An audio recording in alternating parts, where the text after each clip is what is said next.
10-bit D-Log M.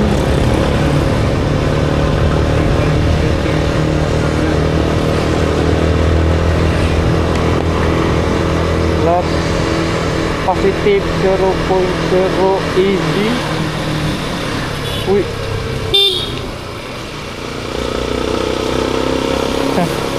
labang-labang og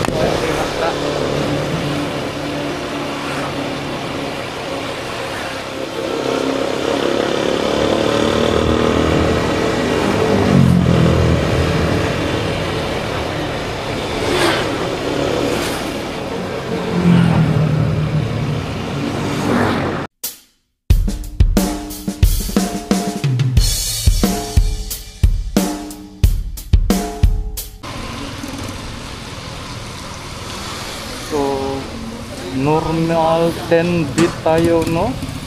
Yung EV positive 0.0, normal 10-bit at saka naka auto exposure. Baka naman dito sa harap na Maria Ernestine School.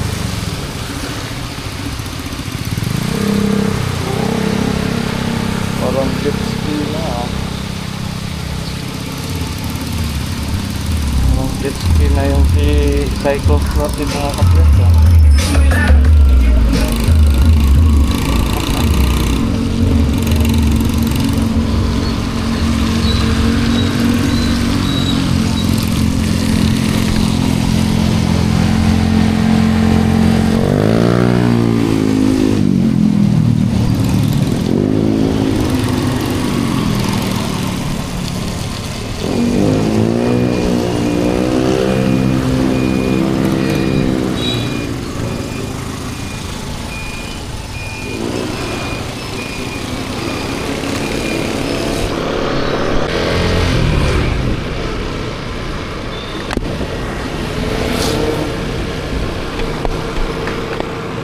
Naka-H-Log 10-bit recording tayo, mga ka-brand, no? Yung AB ganun pa rin, plus 0.0 AB. Yung ISO kalimutan ko, mga ka-brand. Basta yun yung settings ko, hindi maximum.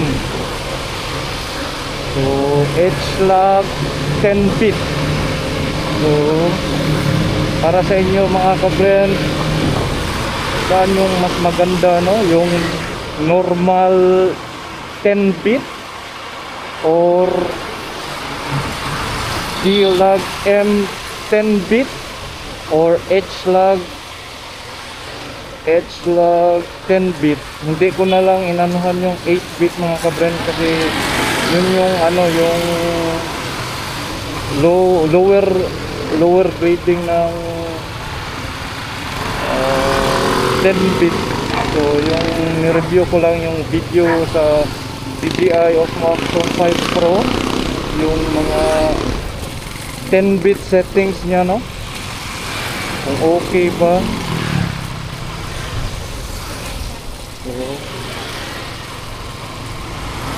So yung weather ngayon,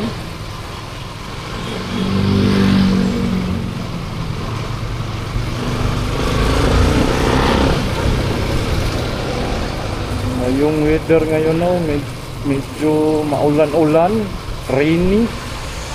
Kasi June na ngayon, rainy season na ngayon.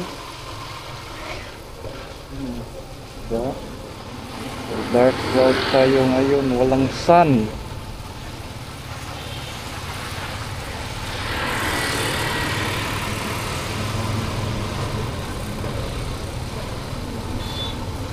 So thank you for watching, mga ka-brand, no? So bye.